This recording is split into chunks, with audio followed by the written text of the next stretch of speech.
Howdy everybody in YouTube land. I want to take a intermission video. We're back on the CompuAdd 316 SL, but I want to take an intermission here because I'm still waiting on parts and stuff like that. I want to do the RAM upgrade, I want to get the coin cell battery and all that stuff, but I wanted to do kind of an intermediary video here, and that is video based on how to back up a hard drive on one of these old systems. So there's multiple ways to do it. You could just remove the hard drive and plug it in one of those USB to IDE adapters. The trouble with that is not all the adapters will see these old drives. So you run into that problem.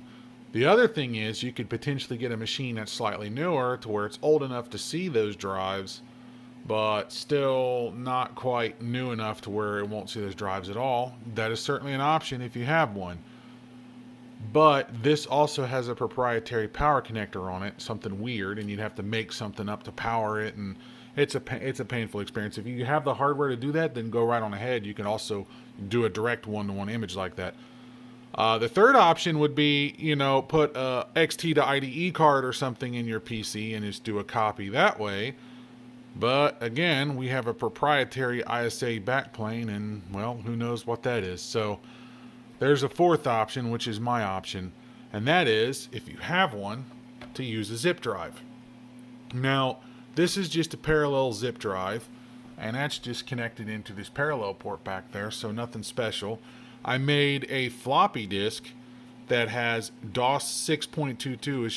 It's just a basic boot disk, and also has my Palm Zip driver. The Palm Zip driver is a unique driver in the fact that it will actually work with a parallel zip drive all the way back to the IBM XT series, the 8088s and 8086s.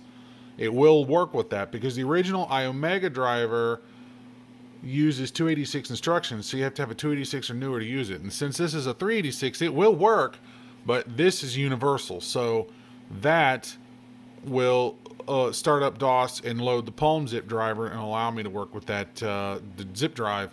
Also on this disk is a program called FastLinks. FastLinks is the program that I use for copying files from internal drives onto the zip drive and vice versa. The other cool thing about FastLinks is it also is like LapLink. It gives you the option of copying files across the serial port over a null modem cable. So if you don't have a zip drive, but you have another old PC, you could shoot files straight over that way, but it would be a lot slower. But that option is certainly available to us because we have a serial port on this machine, but this would be faster, so we're going to use that. Without further ado, let's put the disk in and start it up, and then we're going to copy the files off of this particular drive. Now, what I want to say is Palm Zip is a shareware program, and it's a demo program. You have to purchase the full version. Now, the author is still around, and I supported the author by buying a copy of Palm Zip. So the Palm Zip that I'm using on this disk is a licensed version. I don't know if he's still around. He was in 2015 when I bought this, so I recommend to support the author because he's still around, and it was only a few bucks anyway, so I bought a copy. I'm sure you could pirate it, but I'm not going to condone it. So, yeah, I'm using a licensed version of the Palm Zip driver. This is the original author. So, anyways, I want to grab this zip disk. I do not know if this zip disk is formatted or not for this system. This is just a random one I pulled out of my stash. Let's go to the D drive. Let's do a directory listing. Oh, there's stuff on it. Some random FTP stuff. So, but I don't know if this is the proper format because it's just picking up this random. So anyways, to ensure that this is a good known disk, what we're going to do is we're going to format this disk with the correct tools because Palm Zip also comes with a set of utilities. So if I go to the A drive and do a directory listing, it comes with a set of utilities.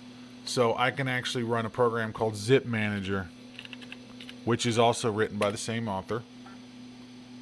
And then we're going to format the currently inserted disk. And then we're going to let it go.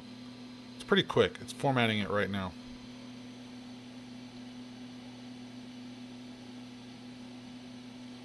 So that disk is now formatted.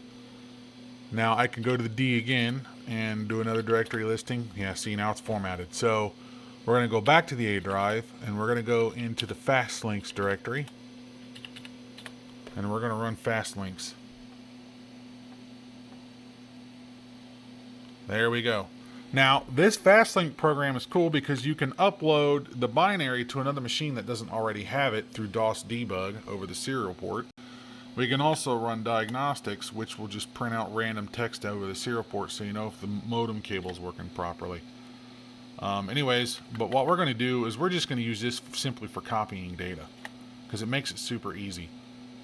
Now, we'll go up a directory listing. We got to change the directory on that, so we're going to change this directory to the C directory.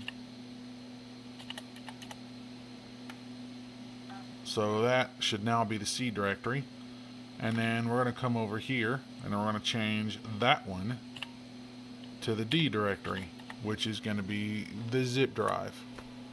Now it's going to take 16 years to calculate the free space and switch it over, so I'm going to pause the video for that.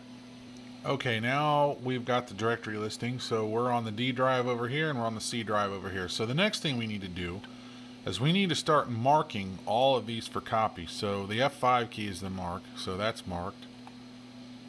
We're literally just going to keep going down this whole list and just mark them all. I want to save everything.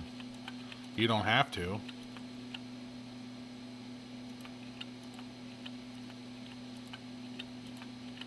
Alright, it's all marked. There's a couple other drivers on this system too that are hidden. This means it's a hidden system file, so it will see those and it will allow you to copy those. So everything's marked. So let's go ahead and perform a copy operation, F3. And now it's going to calculate the free space again. So it should start copying here in a little bit. So we'll pause the video and get to that point. And there it goes, it's copying. So this is going to take a while. It literally creates all the directories and copies everything, so you don't have to do all of that.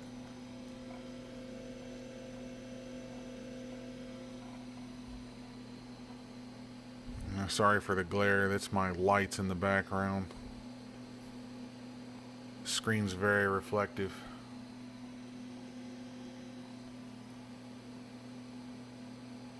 So there we go. So I'm going to let this run. This is going to take a while to do.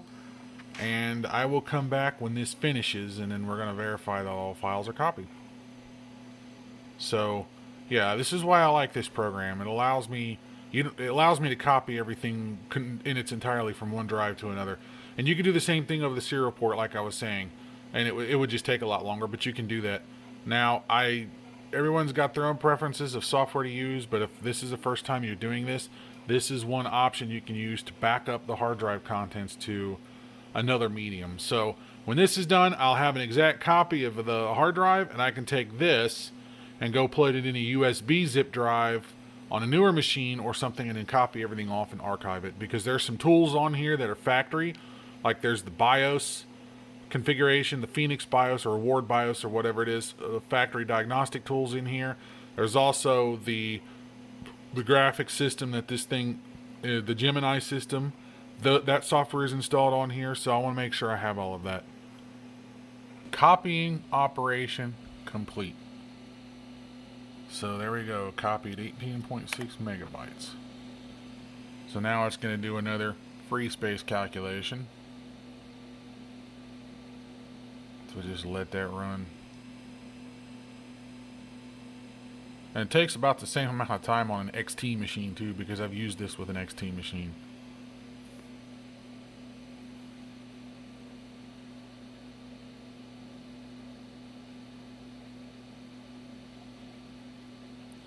Looks like a match. So we're going to get out of the program, and I recommend, just because of the nature of this old media, I recommend that you make another copy on another zip disk too. That's why I got this whole stack out, because you don't know, you could have a failure of one of the two multiple disks, because this is pretty old media too.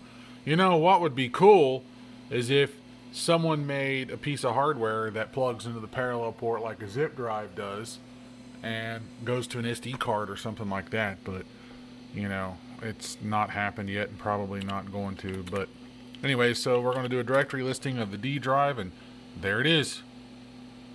Everything's there. It's going to do another free space calculation again. God, that takes forever. Wish there was a way to disable that in DOS. Ah, well.